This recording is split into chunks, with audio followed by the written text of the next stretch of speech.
Hello everyone, स्वागत है आपका अपने यूट्यूब चैनल बीएड कोर्स में। मैं डॉक्टर नीलिमा आज इस वीडियो में चर्चा करूंगी नई राष्ट्रीय शिक्षा नीति की।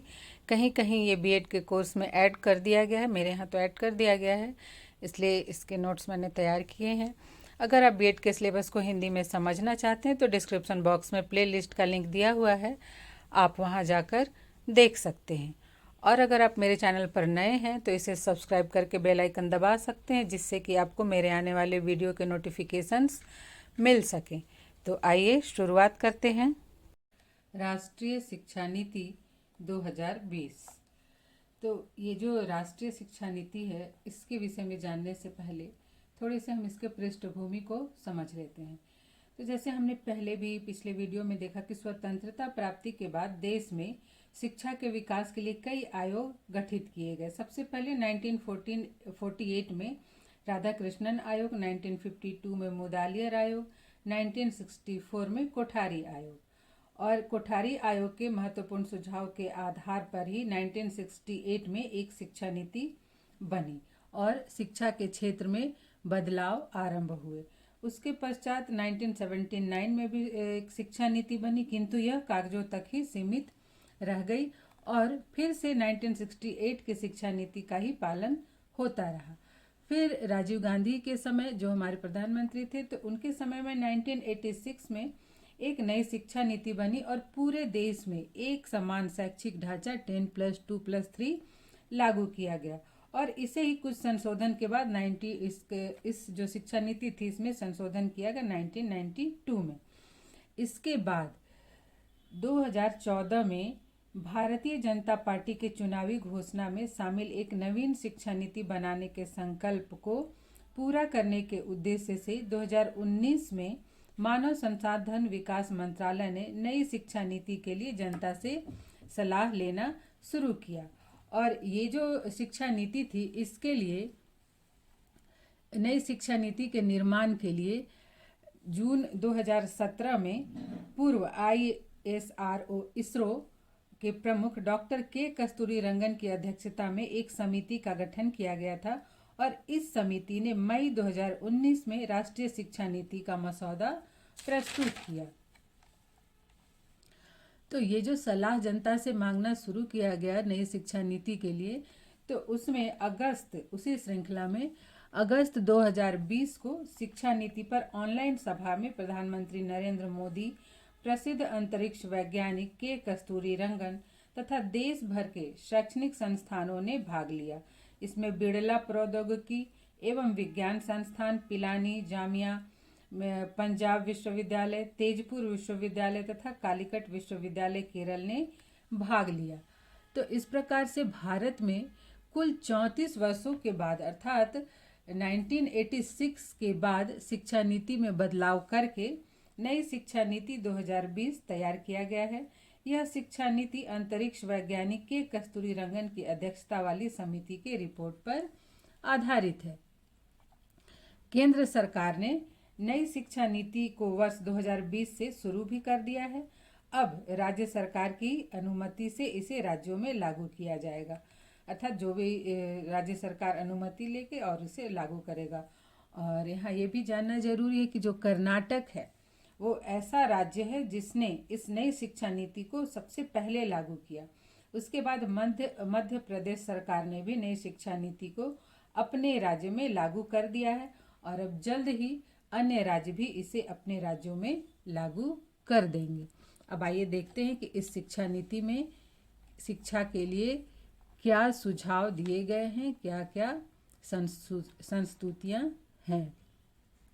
सबसे पहले नई शिक्षा नीति के लक्ष्य एवं उद्देश्य हम देखते हैं कि इस जो शिक्षा नीति है 2020 की, इसके क्या उद्देश्य हैं। सबसे पहले वर्ष 2030 तक सकल नामांकन अनुपात 100% करना।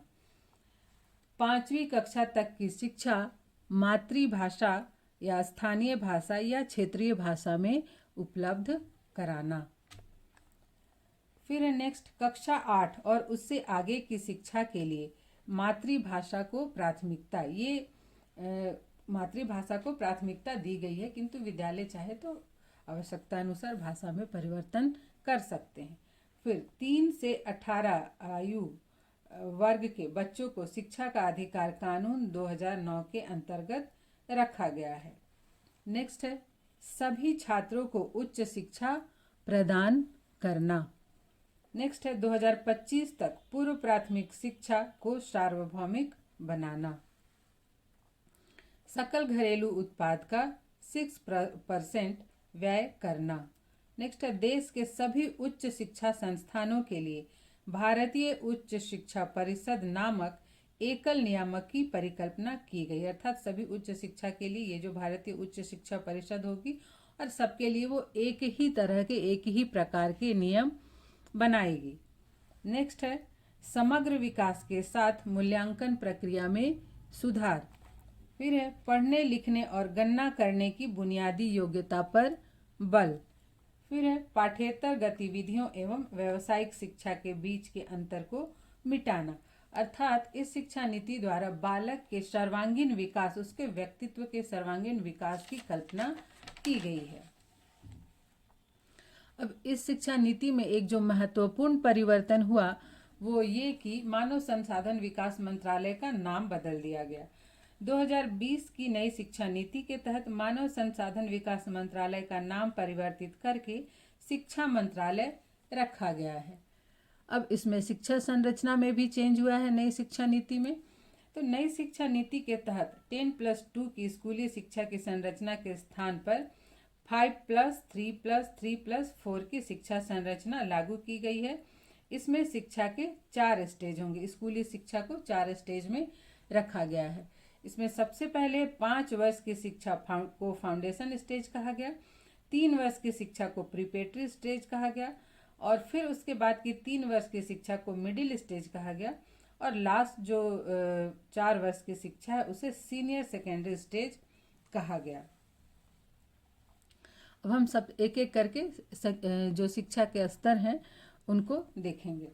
तो जो पूर्व प्राथमिक शिक्षा है इसमें ये इसे फाउंडेशन स्टेज कहा गया और इसमें ये 5 वर्ष की शिक्षा है और क्लास 1-2 तक ये खत्म होगी। नई शिक्षा नीति के शुरुआत के 5 वर्ष को फाउंडेशन स्टेज कहा गया है, जिसमें 3 वर्ष की पूर्व प्राथमिक शिक्षा एवं कक्षा 1 और 2 की पढ़ाई होगी। जैसे जो प्ले स्कूल होता था, अब प्ले स्कूल को भी सरकारी स्कूल, वो जो शिक्षा प्ले स्कूल में बच्चे लेते थे अब वो भी सरकारी स्कूल में ही होगी, या फिर जो आंगनबाड़ी की व्यवस्था थी तो वो अब बच्चों को आंगनबाड़ी की जगह सीधे स्कूल में ही नामांकन लेना होगा। पहले जहां सरकारी विद्यालयों में बच्चों का नामांकन 6 वर्ष की आयु में होता था, वहां अब 3 वर्ष की आयु में ही बच्चों का नामांकन होगा। अर्थात जब बच्चे क्लास 1 में जाते थे तो उनका एडमिशन होता था, अब वो 3 वर्ष की आयु में ही उनका एडमिशन होगा। इस स्तर पर बच्चों को परीक्षा नहीं देनी होगी, इससे बच्चों में परीक्षा का डर नहीं होगा और इस स्तर पर बच्चे को किताब कॉपी बस्ता नहीं ले जाना होगा। उन्हें बस्ते के बोझ से मुक्ति मिलेगी, उन्हें खेल खेल में ही शिक्षा प्रदान की जाएगी। उसके बाद जो सेकंड स्टेज है वो है प्राथमिक, जिसे प्रीपेटरी स्टेज कहा गया है। ये 3 वर्ष का होगा। इसमें क्लास 3, 4, 5 तीनों आएंगे।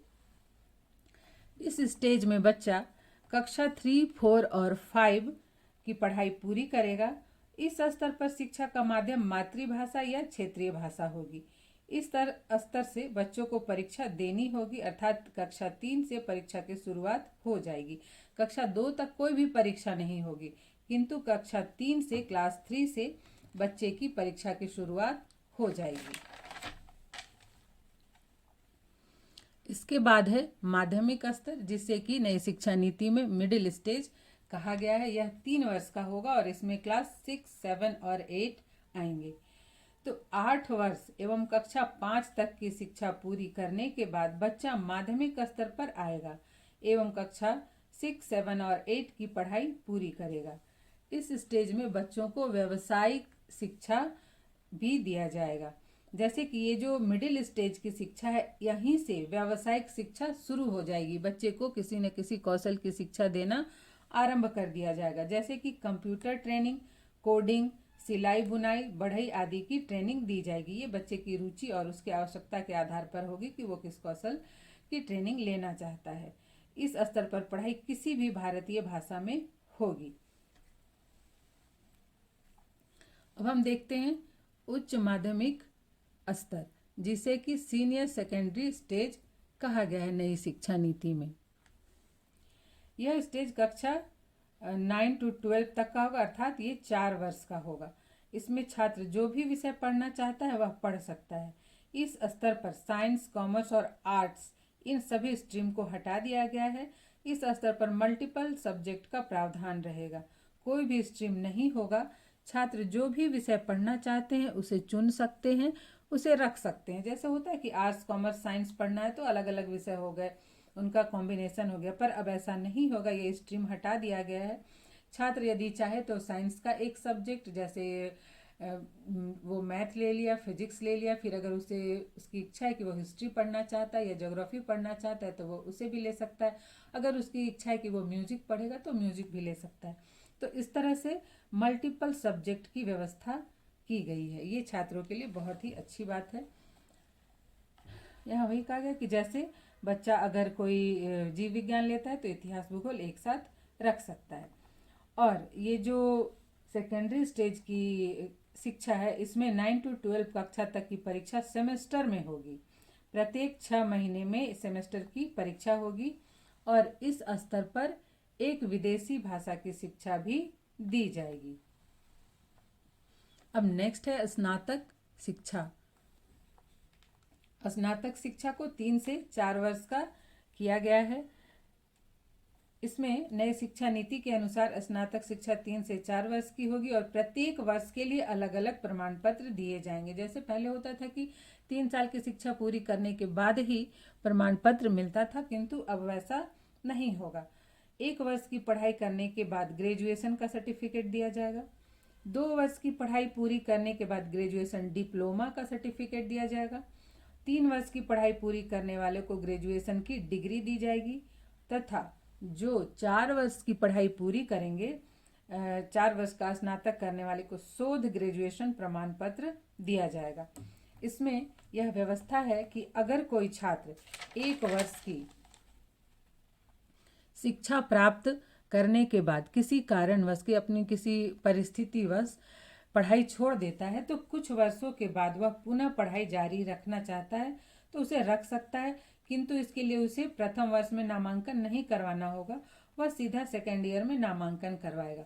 अभी हम देखते हैं कि बहुत सारे बच्चे पार्ट 1 करके छोड़ देते हैं, कोई पार्ट 2 करके छोड़ देते हैं, तो उनका ग्रेजुएशन अधूरा रह जाता, पूरा नहीं होता। किंतु इस शिक्षा नीति में ऐसी व्यवस्था है कि बीच में अगर किसी भी कारण से ग्रेजुएशन 1 साल या 2 साल का करके छोड़ देते हैं तो फिर से जब चाहे उसमें एडमिशन ले सकते हैं और जहाँ से आपने पढ़ाई समाप्त की थी वहीं से दोबारा आप एडमिशन लेके पढ़ाई शुरू कर सकते। अर्थात multiple entry and multiple exit system लागू किया गया है, जो कि बहुत ही अच्छा है इस स्तर के बच्चों के लिए कि उन्होंने जो पढ़ाई किया अगर बीच में छोड़ दिया तो उनका साल बर्बाद नहीं होगा। अब हम देखते हैं कि स्नातकोत्तर शिक्षा के लिए क्या प्रावधान है नई शिक्षा नीति में। तो इसमें कहा गया है कि जिन्होंने 3 वर्ष का स्नातक कोर्स किया है उन्हें 2 वर्ष की स्नातकोत्तर शिक्षा पूरी करनी होगी और जिन्होंने 4 वर्ष का ग्रेजुएशन शोध किया है उन्हें 1 साल की स्नातकोत्तर शिक्षा पूरी करनी होगी।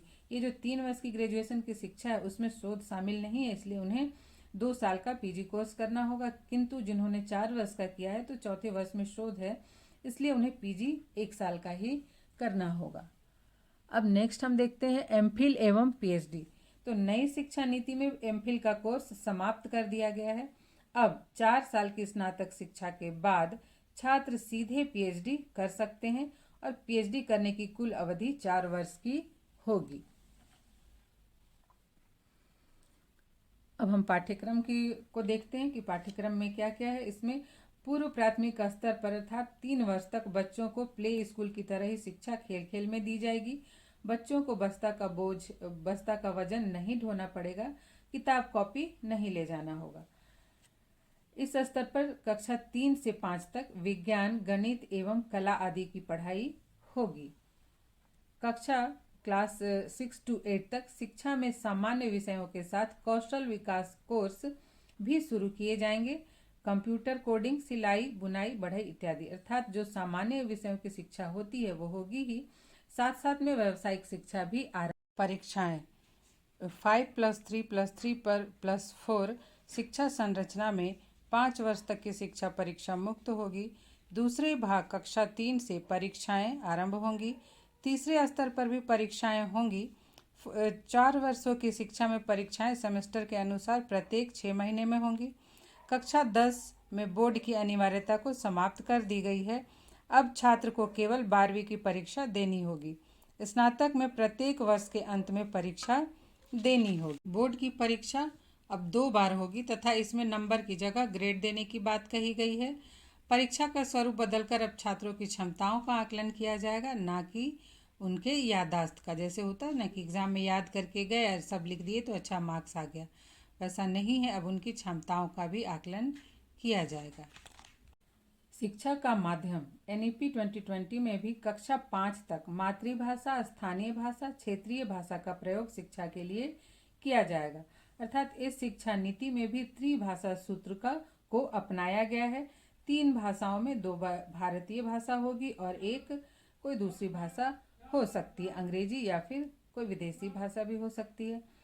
राज्य सरकारों द्वारा यथासंभव राज्य में बोली जाने वाली सभी भाषाओं में शिक्षा देने का सुझाव दिया गया है। किसी राज्य में जो भी भाषाएं बोली जाती है सभी भाषाओं में शिक्षा देने की व्यवस्था राज्य कर सकता है।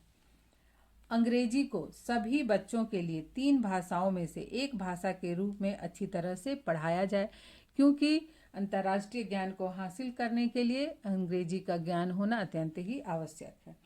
स्कूल के सभी स्तरों और उच्च शिक्षा में संस्कृत को एक विकल्प के रूप में चुनने का अवसर दिया जाएगा। संस्कृत सभी स्तरों में एक विकल्प के रूप में रहेगा।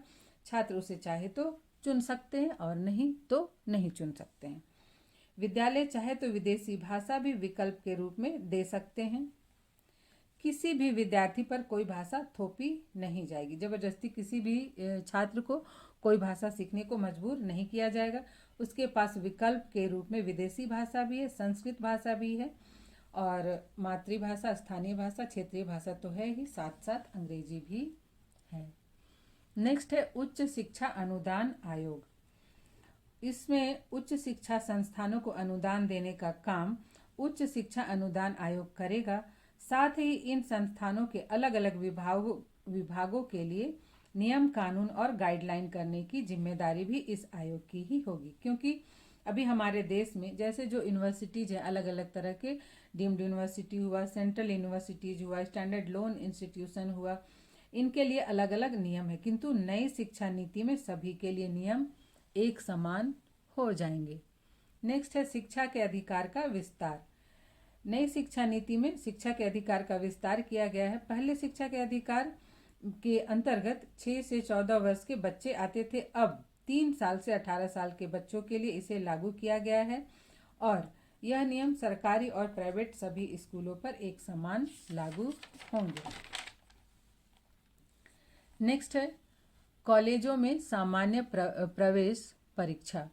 नई शिक्षा नीति में कहा गया है कि उच्च शिक्षा संस्थानों में प्रवेश के लिए कॉमन एंट्रेंस एग्जाम परीक्षा होगी, अभी भी होती है। क्षेत्रीय, राज्य एवं राष्ट्रीय स्तर पर ओलंपियाड परीक्षाएं होंगी। IIT में प्रवेश के लिए इन परीक्षाओं को आधार बनाकर छात्रों को दाखिला देने की बात कही गई है। उसी तरह से मेडिकल कोर्स में भी आमूलचूल बदलाव एवं अलग एक्रीडेशन पॉलिसी बनाई जाए, ऐसा सुझाव है। अब है छात्रवृत्ति। उच्च शिक्षा में छात्रवृत्ति के राष्ट्रीय पोर्टल का दायरा व्यापक किया जाएगा और उच्च शिक्षा देने वाली निजी संस्थाओं को 25% से लेकर 100% तक छात्रवृत्ति अपने 50% छात्रों को देना होगा। अब इसमें शिक्षण प्रशिक्षण के लिए क्या प्रावधान है देखते हैं। इसमें कहा गया है कि 4 वर्ष का B.Ed कोर्स आरंभ होगा और मेधा के आधार पर छात्रवृत्ति दी जाएगी। कोर्स पूरा होने पर स्थानीय स्तर पर ही नौकरी उपलब्ध कराई जाएगी और शिक्षकों के अंधाधुंध तबादलों पर भी रोक होगी और जो शिक्षकों की भर्ती होगी वो भर्ती के समय पढ़ाने का उनका प्रदर्शन देखकर किया जाएगा। जैसे डेमो देख लिया जाता है और उसके आधार पर उनकी नियुक्ति होगी। स्थानीय भाषा में शिक्षण की सहजता एवं दक्षता का भी आकलन होगा, क्योंकि जो शिक्षक यदि स्थानीय भाषा का ज्ञान रखते हैं तो उनका भी आकलन होगा, उन्हें प्राथमिकता दी जाएगी। और ऐसा कहा गया है कि 2030 के बाद से जो ये 4 वर्ष का बीएड कोर्स है, इसी के आधार पर नियुक्ति होगी। नेक्स्ट है वैज्ञानिक एवं सामाजिक अनुसंधान। सभी तरह के वैज्ञानिक एवं सामाजिक अनुसंधानों को नेशनल रिसर्च फाउंडेशन बनाकर नियंत्रित किया जाएगा। उच्च शिक्षा संस्थानों को बहुविषयक संस्थान में बदला जाएगा। 2030 तक हर जिले में या उसके आसपास एक शिक्षण संस्थान की स्थापना की जाएगी। शिक्षा में तकनीकी का इस्तेमाल व्यापक रूप से किया जाएगा।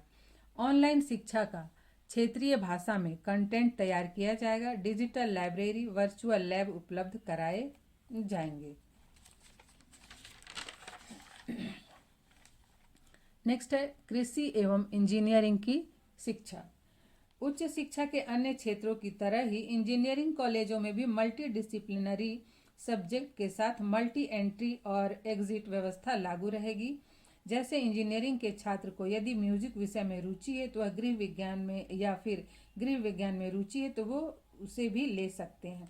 जैसे इंजीनियरिंग पढ़ने के लिए उन्हें जिस सब्जेक्ट की आवश्यकता होती है, सब्जेक्टों का या फिर विषयों का जो कॉम्बिनेशन होता है, इसके अलावा भी वो कोई और विषय पढ़ना चाहते हैं तो वो पढ़ सकते हैं। और जिस तरह से ग्रेजुएशन में है कि आप मल्टीपल एंट्री और एग्जिट की व्यवस्था है कि आप 1 साल की शिक्षा पूरी करने के बाद यदि किसी कारणवश आपकी शिक्षा छूट गई तो आप फिर कुछ वर्षों बाद उसे दोबारा शुरू करना चाहे तो जहां से आपने शिक्षा छोड़ा था वहीं से आप स्टार्ट कर सकते हैं। वही व्यवस्था इंजीनियरिंग, मेडिकल, कृषि, हर जगह वही व्यवस्था लागू की गई है।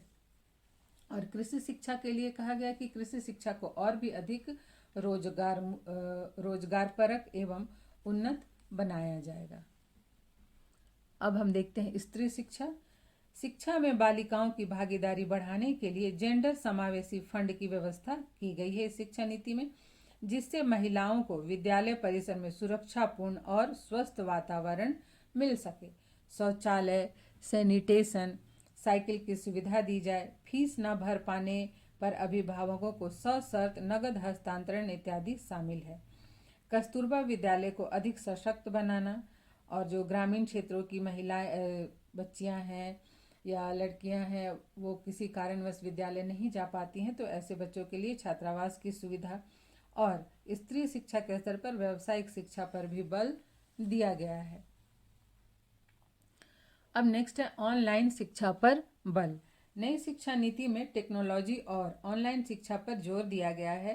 कंप्यूटर, लैपटॉप और फोन इत्यादि के द्वारा विभिन्न ऐप का उपयोग करके शिक्षण प्रक्रिया को रोचक बनाने की बात कही गई है। विदेशी यूनिवर्सिटीज को भी भारत में कैंपस खोलने की अनुमति दी जाएगी। नेक्स्ट है बाल भवन की स्थापना। हर जिला में कला, करियर और खेल संबंधी गतिविधियों में भाग लेने के लिए एक विशेष स्कूल के रूप में बाल भवन स्थापित किया जाएगा। ये बहुत ही अच्छा कदम है। अब नेक्स्ट है खत्म होंगे यूजीसी, एनसीटीई और एआईसीटीई। उच्च शिक्षा में यूजीसी, एनसीटीई और एआईसीटीई की जगह एक नियामक रेगुलेटरी बॉडी होगा। कॉलेजों को स्वायत्तता देकर 15 साल में विश्वविद्यालयों से संबद्धता की प्रक्रिया को पूरी तरह से खत्म कर दिया जाएगा। अर्थात कॉलेजों को स्वायत्तता दी जाएगी, ऑटोनॉमी दी जाएगी, वे अपना प्रशासन खुद ही कर पाएंगे। और 15 साल में विश्वविद्यालयों से जो मान्यता की होती है, संबद्धता की प्रक्रिया को पूरी तरह से खत्म कर दिया जाएगा, कॉलेज ऑटोनॉमस हो जाएंगे। तो ये थी नई शिक्षा नीति 2020 संक्षिप्त में। ये बहुत ही महत्वपूर्ण है, खासकर जो पूर्व प्राथमिक शिक्षा है। जो बच्चे आंगनबाड़ी में शिक्षा प्राप्त करते थे तो आंगनबाड़ी की क्या स्थिति है सभी जानते हैं। अब बच्चों का एडमिशन 3 साल से ही शुरू हो जाएगा, उन्हें आंगनबाड़ी केंद्र नहीं जाना पड़ सकता है। तो ये बहुत ही अच्छी बात है कि बच्चे 3 साल से ही स्कूल जाना शुरू कर देंगे। साथ साथ ग्रेजुएशन के स्तर पर जो मल्टीपल एंट्री और एग्जिट की व्यवस्था है, ये भी बहुत ही स्वागत योग्य, बहुत ही अच्छी है। इससे किसी भी बच्चे का साल बर्बाद नहीं होगा। फिर जो बहु विषयक व्यवस्था है उसमें भी कि अब बच्चे अपनी इच्छा के अनुसार जो भी विषय पढ़ना चाहते हैं वो चुन सकते हैं, पढ़ सकते हैं। तो इस तरह से इस शिक्षा नीति में जो भी सुझाव दिए गए हैं ये बहुत ही अच्छे, उपयोगी हैं, स्वागत योग्य हैं। तो आज यहीं तक, मिलते हैं नेक्स्ट वीडियो में।